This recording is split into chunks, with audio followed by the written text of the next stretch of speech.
नमस्कार दोस्तों, विदेश में पैसा कमाने गया एक राहुल नाम का लड़का वह पूरे 2 साल के बाद अपने गांव वापस लौट रहा था। हवाई जहाज से उतरने के बाद वह दिल्ली के मेट्रो स्टेशन पर जाता है और ट्रेन में बैठकर अपने शहर के लिए रवाना हो जाता है। ट्रेन राहुल के शहर रायबरेली से पहले ही एक स्टेशन पर कुछ समय के लिए रुक जाती है। करीब 30 मिनट के लिए वहां ट्रेन ब्रेक लेती है। तो राहुल सोचता है कि अभी तो काफ़ी समय है, क्यों ना स्टेशन से कुछ लेकर खा पी लिया जाए। और वह ट्रेन से उतरता है। जैसे ही स्टेशन पर जाने लगता है तो क्या देखता है कि उसी के बूढ़े माँ बाप और उसी की पत्नी रेलवे स्टेशन पर बैठकर भीख मांग रहे थे।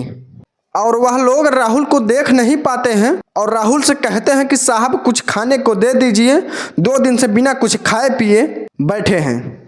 राहुल जब अपने माँ बाप की ऐसी दुर्दशा देखता है तो उसकी आंखें फटी की फटी रह जाती हैं। पत्नी जब अपने पति को देखती है तो वहीं पर रोने लगती है। दोस्तों, ऐसी क्या दुविधा आन पड़ी जो राहुल के विदेश जाते ही उनको भीख मांगना पड़ रहा है।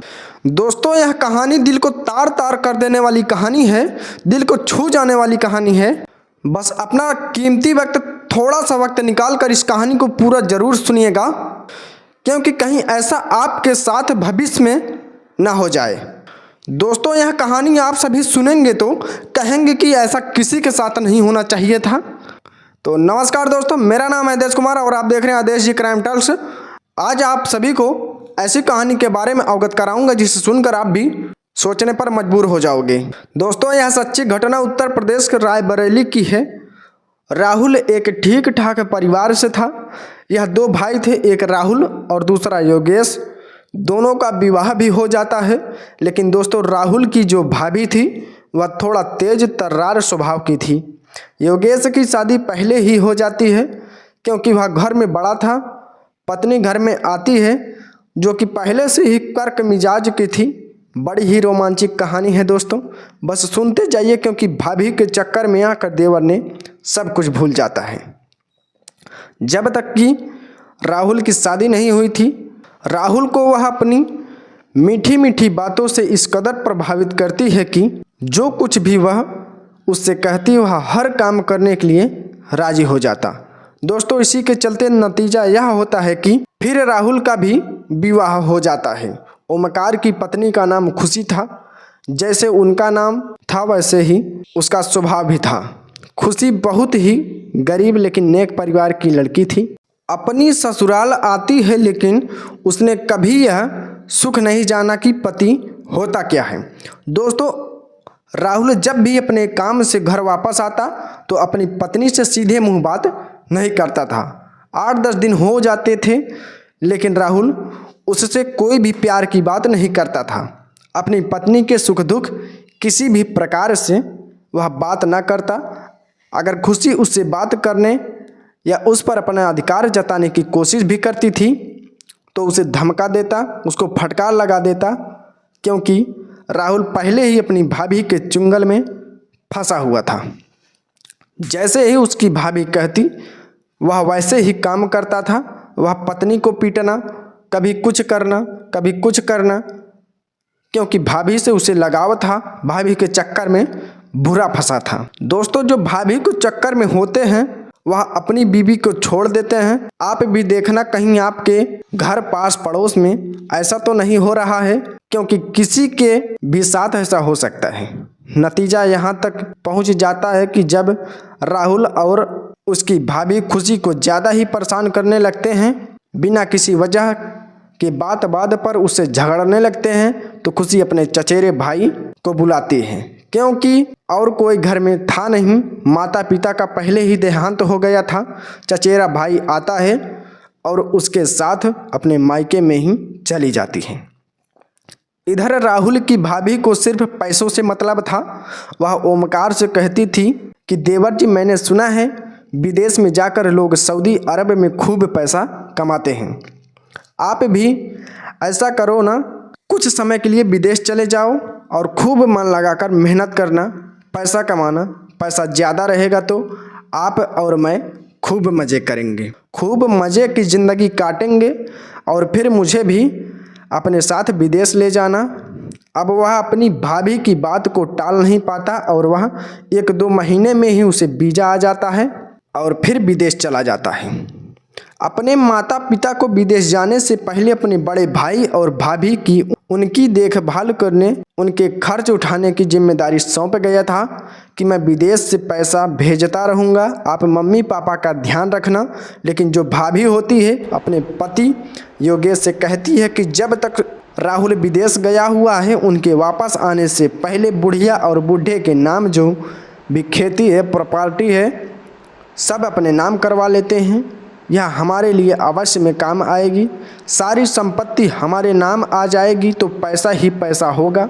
दोस्तों, योगेश के मन में भी दौलत का लालच आ जाता है और जैसा उसकी पत्नी ने समझाया था वैसे ही वह करता है। तहसील जाता है और वकील से पहले ही सेटिंग बना लेता है।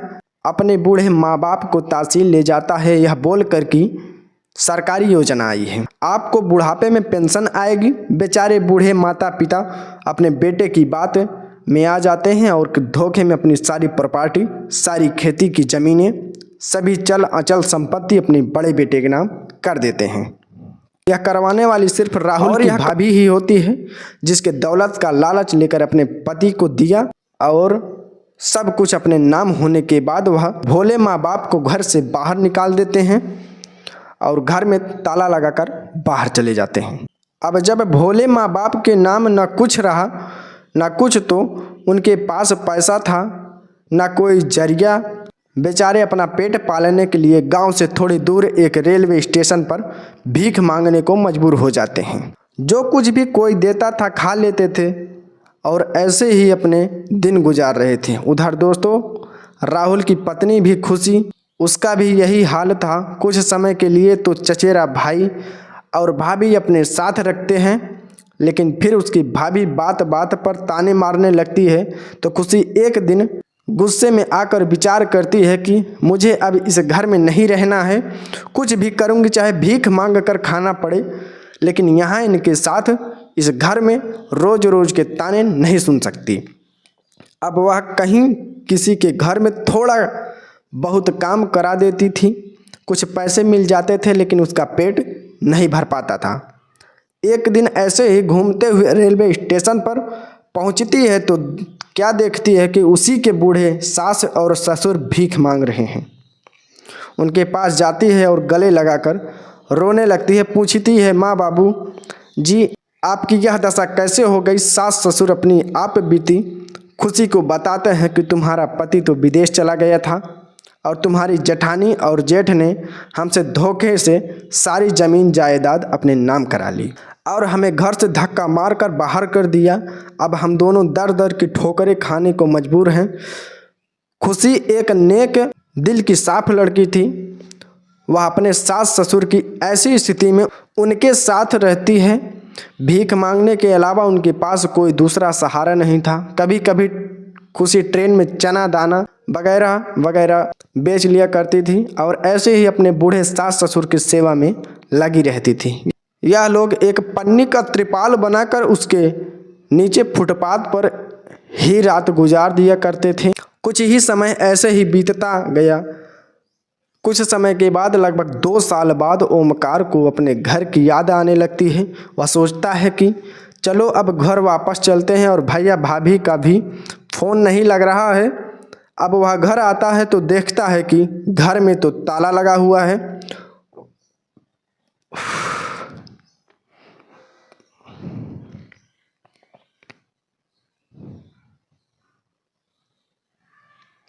पता नहीं कब से ताला लगा हुआ है। पास पड़ोस वालों ने बताया कि तुम्हारे भैया भाभी ने मकान और सभी ज़मीन जायदाद बेचकर कहीं गायब हो गए हैं। यहाँ अब कोई नहीं रहते हैं, पता नहीं कहाँ चले गए और तुम्हारे माँ बाप को तुम्हारी भाभी ने धक्का मारकर घर से निकाल दी। उन बेचारों को हमने खुद अपनी आंखों से अब रेलवे स्टेशन पर भीख मांगते हुए देखा है। पड़ोस में 1-2 आदमियों ने इसे बताया कि राहुल जब यह बात सुनता है तो उनके होश उड़ जाते हैं कि भाभी के पीछे मैंने अपनी पत्नी को छोड़ने के लिए मजबूर कर दिया, उसे हमेशा तंग किया, उसे प्यार ही न दे सका, अब मैं क्या करूं। वह अपना सिर पीटने लगता है। अब वह अपने माता पिता को खोजता हुआ रेलवे स्टेशन पर पहुंचता है। इधर उधर ढूंढने लगता है तो माता पिता बेचारे भीख मांग रहे होते हैं। अब उनके पास जाता है और उन्हें देखकर फूट फूट कर रोने लगता है।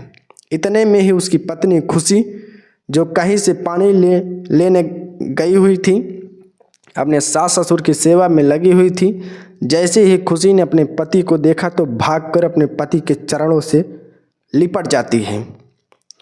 उसने अपने पति राहुल का आज भी उतना ही सम्मान किया जितना वह पहले करती थी, लेकिन राहुल ने अपनी पत्नी भाभी के चक्कर में जाकर उसके प्यार के जाल में फंसकर अपनी पत्नी को ठुकरा दिया। लेकिन अपनी पत्नी का आज भी अपने प्रति ऐसा प्रेम देखकर उसने अपनी गलतियों का पछतावा होने लगता है। उसकी आंखों में आंसू टपकने लगते हैं। अब वह चारों एक जगह बैठकर एक दूसरे को गले लगाकर रोने लगते हैं और अपना मन हल्का करते हैं। दोस्तों, राहुल के माता पिता ने बताया कि तुम्हारे भैया भाभी ने हमारे साथ बहुत गलत किया, सब कुछ बेटा उन्होंने अपने नाम करवा लिया, तुम्हारा हक भी छीन लिया गया, लेकिन तुमने भी तब हमारी एक न सुनी थी। वह तो शुक्र है ईश्वर का कि हमारी यह छोटी बहू बहुत नेक और दयालु है।